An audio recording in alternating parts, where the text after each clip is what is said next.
We're back from Road America. We're back in the studio. Now it gets tough to keep your attention. But you know, at Road America, it was great to meet all of you that I did. And thank you for being such fans of Shakedown and, of course, of Drive. And I'm sorry to those of you that I may have missed. But hey, you didn't miss anything. Focus on the racing and the racers, not some short old guy on the internet. So the topic for today's show was supposed to be a look at the GT cars and the new rules that are coming in GT. But instead, we're going to look at Toyota and its history of Lama racing cars. Why? Well, because the World Endurance Championship is back in action this weekend at Silverstone for a 6-hour endurance race. And that means the Toyota TS030 is going up against Audi. Now, Audi's bringing two R18s, an e-tron and an Ultra. McNish is going to be in the normal car, but versus only one Toyota, but they've updated it with new aerodynamics.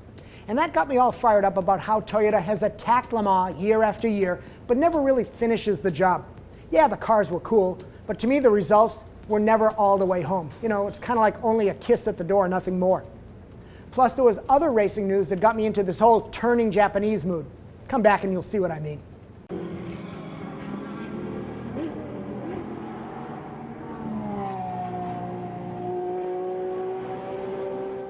So I was going to come back from Road America and I'm going to do the GT rules story. And I was supposed to do a Viper interview at Road America as well. It didn't happen, but I'll explain all that in a minute. And sticking with GT, I'd probably have to have a different conversation than I had with Doug Feehan, the Corvette team manager, than the one I did at Road America over a bratwurst. This time I'd have to talk about how Corvette drivers are mugging the other drivers on track. Don't ask Bobby Rahal what happened to his BMW in the last lap. And of course, Feehan would probably retort, hey, they treat us the same way, and he'd reference the Ferrari beating up on his Corvette in the last corner of the last lap. But I really wanted to talk about the GT rules story, and I wanted to go deep into the insight of all that. But you know what? It got real simple. The ACO and FIA have decided they don't want GT3 spec in Le Mans racing. GT3 to them should stay regional, and it will. GTE rules, the ones they're currently running, will continue as is into 2013 and 14.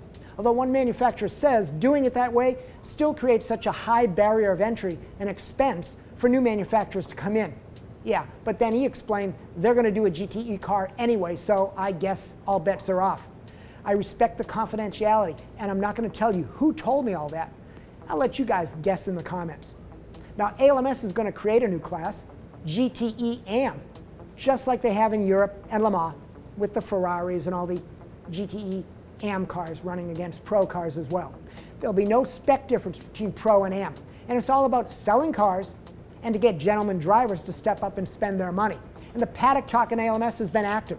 In fact, Corvette, a factory team, had a car tested. The two guys that won for JDX Racing in a Porsche in Motorsport and GTC, Jerome Wack-A-Mole and Tim Pappas, did the testing. And they're actually looking at a lot of GTE manufacturers. And if you know the ALMS GT paddock, you kind of can guess and know which gentlemen drivers lobbied for this GTE Am rule and this class. You'll see them from Lizards, Ferrari, and even the Lotus with Bill Sweedler.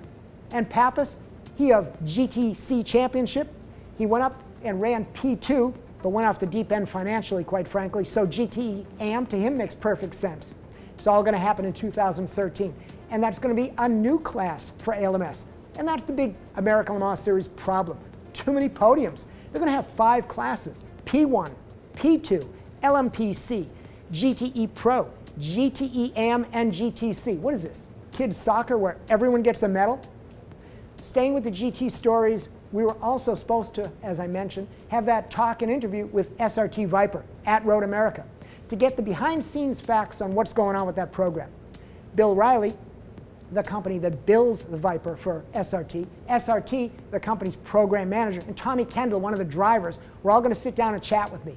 And with Tommy, sit down is the key word. He's so damn tall. But they all want to do it. They promise to do it, and they want me to help showcase that it really isn't an effed up slow program, but 2012 is the beginning of the 2013 campaign because they're really doing the testing, shakedown, and the R&D for the new car for the 2013 year. But Bill Riley was kind of in a mood, and that's not fair because the car is still very time intensive for the crew as they learn it, as they shake it down, and as they burn time learning which setups work best on the car. So Bill was kind of focused. And in the end, each of our schedules got scrambled up, but we all promised, as I said, to do it in Baltimore. So when we go down there, that's going to be first mission. I was trying to think of the topic for today's show, and because of WEC, because of everything, Toyota at Le Mans Racing kind of came to be the story. You know the TS030, and they're coming back. But there was other Japan news that caught my attention. And in 2013, the Asia Le Mans Series, which is a feeder series to WEC, just like the American Le Mans Series is, well, they're going to allow their GT300 spec, which comes from Super GT, into the Le Mans Series in Asia. Cars like the GT300 cars that were built for it, like the BRZ, the Subaru, but also the GT3 cars that have been migrating over to Super GT, like the Audi R8 and the BMW Z4. So that's going to be all cool, all Japanese. So that gets me to Toyota. So where does this Toyota Le Mans story start? Well, how about this thing that was built around the Toyota 7 cars that were built in the late 60s, beginning of the 70s. This never ran at Le Mans, but it was an exercise to look at how to make a Le Mans racing car from Toyota. And you can see all that transparent stuff is for the R&D work. They built a wind tunnel model. You can see the aero, the long tail, and they even tried a single fin in the back for stability. It never ran, but Toyota was looking at Le Mans all the way back to the late 60s, 70s. Now in 1980, car builder from Japan, Dome, was building Celica Toyota race cars. And they built this turbo Celica. It went to Le Mans, it tried to qualify, it did not. But Dome went to Le Mans and kept going to Le Mans, and this is their 1980 Dome car. It had a Cosworth motor, and you can see the RL80 was clearly working on aerodynamics. Dome came back in Japan with Toyota and built this Celica C. It was mid-engine. It was trying to develop a race car, a global race car, but it only ran in Japan. Now, all during this time, Mazda was screwing around with Le Mans. This is the 727C. Kind of ugly, but they're getting Le Mans experience, and we all know how that turned out. And Dome actually was doing the same thing. 1983, the Dome Le Mans cars, we showed you this one. 1984, they cleaned up the aero, made it a little more normal looking, all to get experience and get a little quicker. Mazda, as I mentioned, was there. So Toyota finally kind of took down the challenge and came to Le Mans for the first time in 1985. This was the 85CL. It's turbo 4-cylinder. It finished P12. Dome built the chassis. TRD built and managed the car. Two teams, Sard and Toms, raced the car. It finished P12 while Porsche was dominating Le Mans in those years. 1986. Here's the 86CL and the first of the beginning of DNFs for Toyota. But again, they brought a couple of cars. You can see they're starting to clean up the aerodynamics. Porsche won again. 87, the 87 version. Back to the long-tailed configuration, trying to make a winner. Guess what? More Toyota DNF. 1988, Toyota came back with the 88CL. They finished P12 and P24, didn't DNF.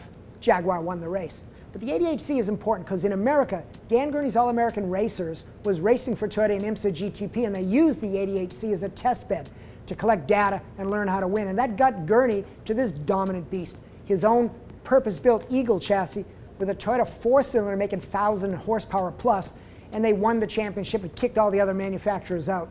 But back to Le Mans and Toyota. In 1989, Toyota finally showed up with a V8 turbo, the R32V 3.2-liter V8 in the 89 CV chassis. Plus they ran an 88C with the 4-cylinder turbo as backup. And they went back to DNFing as Mercedes won. In 1990, came back with the 90 CV, continued with the DNFs. Jaguar went back to winning. In 1991, the rules changed to kind of encourage 3.5-liter F1 type motors, so Toyota didn't race. Mazda won the race. You all remember that.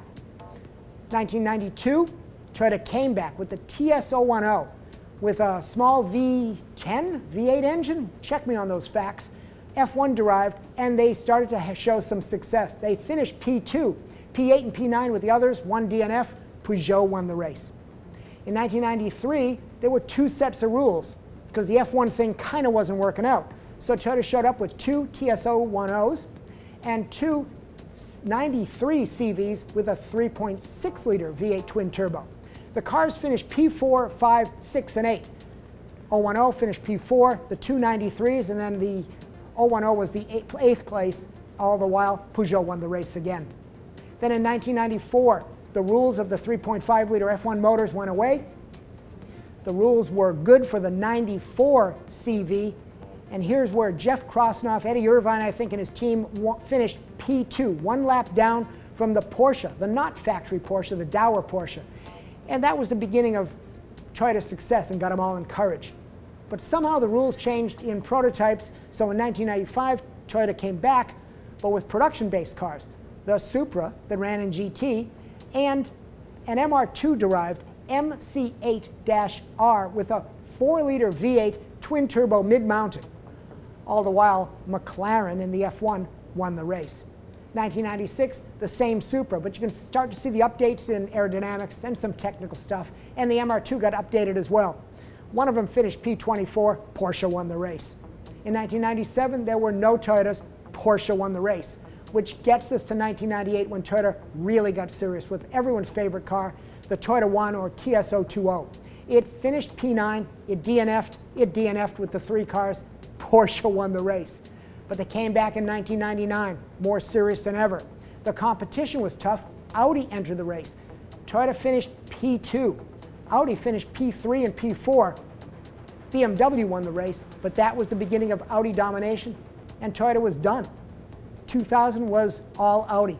The decade was all Audi. And that gets us to now, where Toyota decided to come back to Le Mans racing 2012 with this TS030, and they're going to go head-to-head at Silverstone. They had a pretty good Le Mans. They led for the first time. They led hours into the race. McNish is saying they're going to be more formidable with their aerodynamic update at Silverstone. McNish should know he was one of the racers in the Toyota 1. But it's time for Toyota to get it done. All this history, all this money, all these cars, no results in Le Mans racing. Maybe this car is the one that'll get it done for them finally.